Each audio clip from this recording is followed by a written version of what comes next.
7 opposition parties delivered their party political broadcast for the general election today. They say they have a role to play in Singapore's system of democracy to ensure that alternative voices are heard. They also raised several policy proposals to tackle issues such as the cost of living, job security, and housing accessibility and affordability.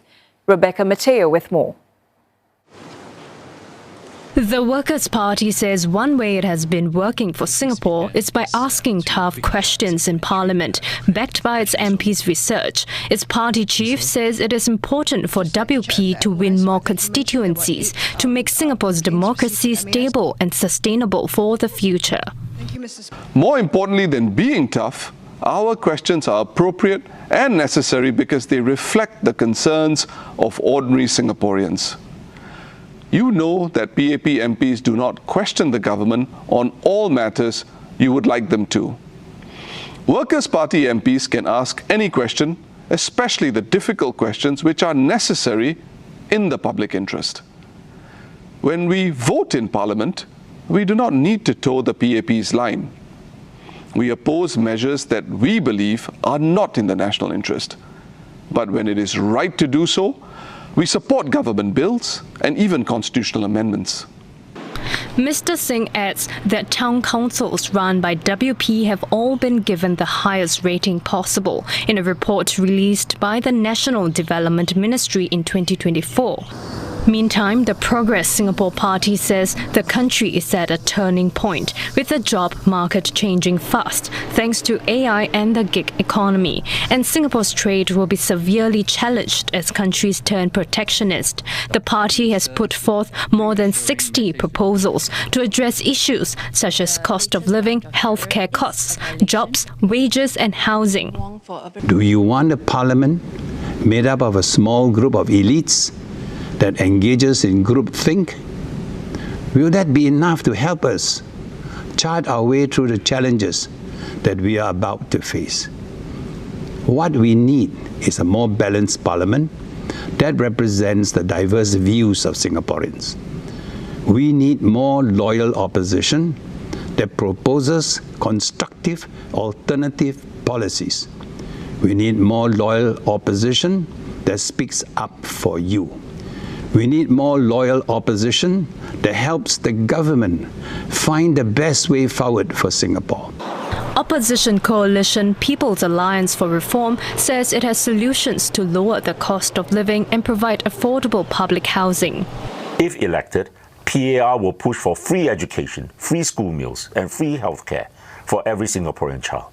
This will greatly help lower the cost of living for parents and encourage them to have more children to reverse our disastrous total fertility rate of 0.97. This is an existential issue for our country, and if not reversed, we face eventual extinction as a people.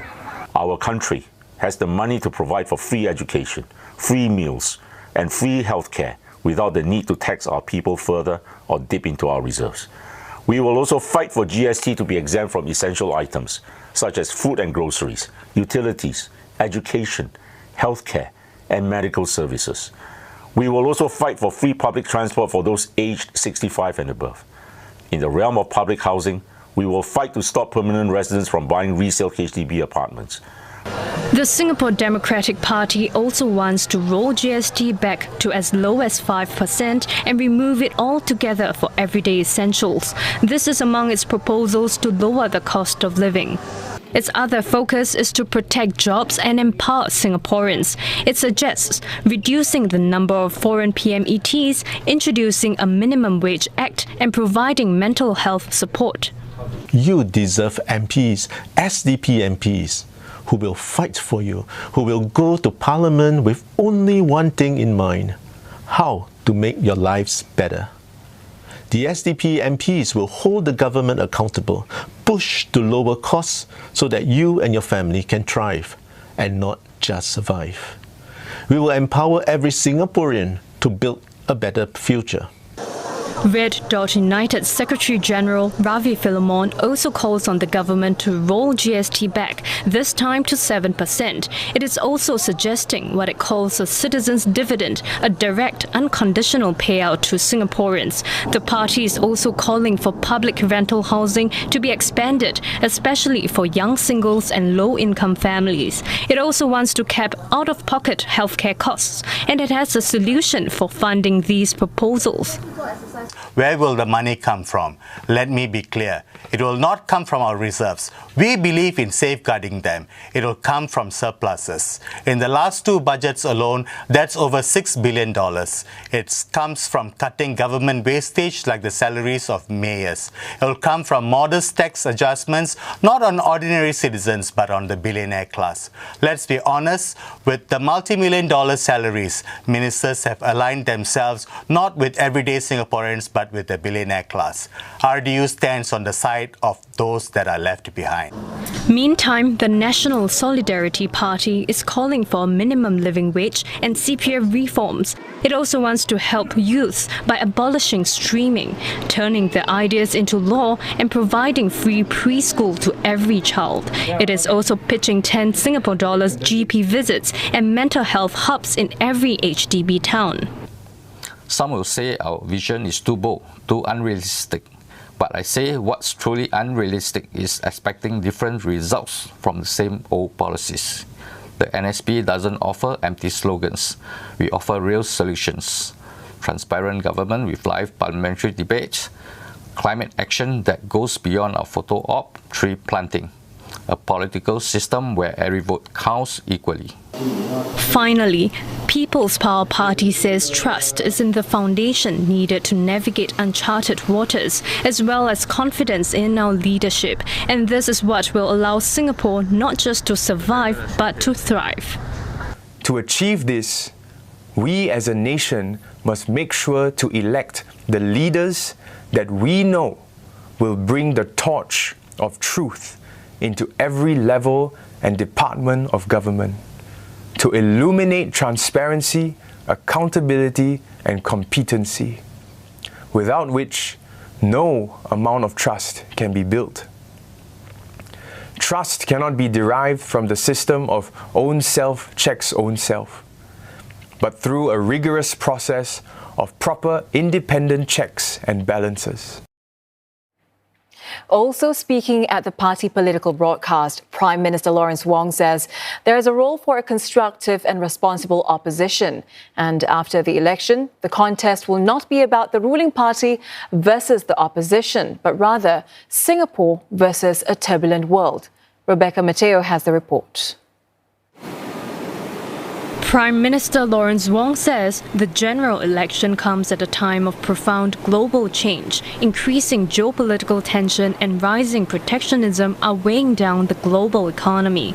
The US may impose more tariffs yet, including on key industries for Singapore, such as pharmaceuticals and semiconductors. Global demand is weakening. Market confidence has fallen. Our exports will be hit. Companies large and small have told us how concerned they are. Workers are anxious about their incomes and jobs. We expect economic growth to slow this year. A recession cannot be ruled out. If that happens, there will be retrenchments and job losses.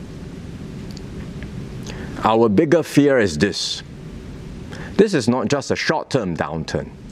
The world is shifting beneath our feet. Tensions are rising between the major powers.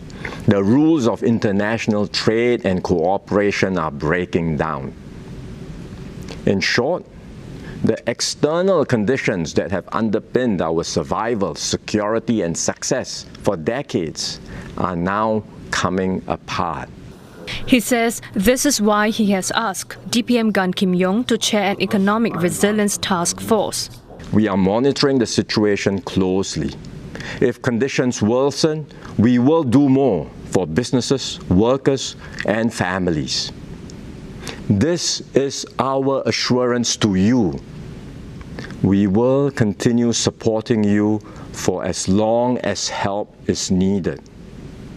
we will always have your back. PM Wong says his foremost responsibility will be to unite Singaporeans. I've had the privilege of serving as your Prime Minister for the past year. It's a duty I carry with deep commitment to do my best for you, your families, and our nation. If the PAP again wins your mandate, my foremost responsibility will be to work with my team to unite Singaporeans, protect our livelihoods, and secure our future. I will not gamble with your lives, your jobs, or your well-being. Every member of my team knows the weight of this responsibility. This is our promise and our commitment to you. This is our collective new resolve. So I ask you to equip yourself with the best team for this changed world.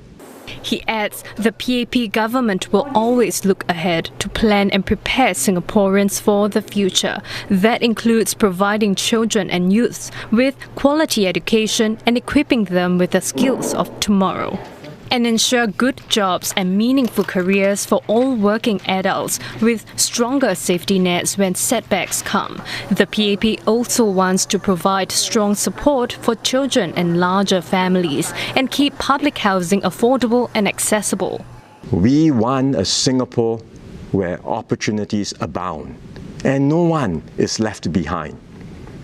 A Singapore where every worker is respected, every effort recognized, and every citizen empowered to pursue their dreams and become the best versions of themselves. These reflect the aspirations that you have shared with us, including through many Forward Singapore engagements. We are working hard to translate these shared hopes into reality. You can count on the PAP to keep our word. We don't just make promises. We plan, we act, and we deliver. To keep doing that, we must renew our team, bring in capable individuals with integrity and the heart to serve. From amongst them, we will nurture a new generation of leaders. Our team will combine experience with new perspectives and ideas. It is a fresh team to take Singapore forward. Mr. Wong says the team will continue to focus on issues such as housing, healthcare, education, and jobs. We will continue to work hand in hand with you, listening and consulting widely as we develop policies.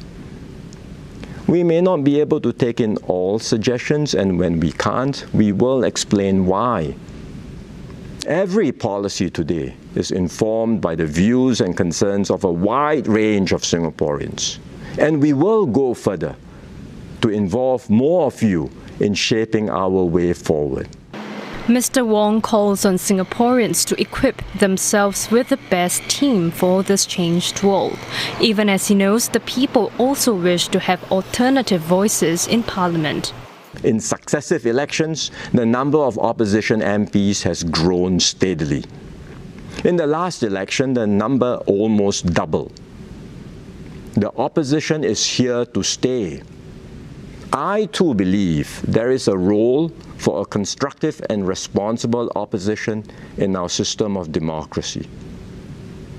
But I would like to make a personal appeal to you, not just as the Secretary General of the PAP, but also as your Prime Minister. After the dust from the campaign settles, the contest will not be the PAP versus the opposition. It will be Singapore versus the world, a turbulent world with a multitude of external challenges and threats. The outcome of the election will determine how effective your government will be in serving you and how ready we are to forge a new path forward together in these uncertain times. He says Singaporeans can count on the PAP to steer Singapore safely through another period of turbulence, just as it did through the 2008 global financial crisis and the COVID-19 pandemic.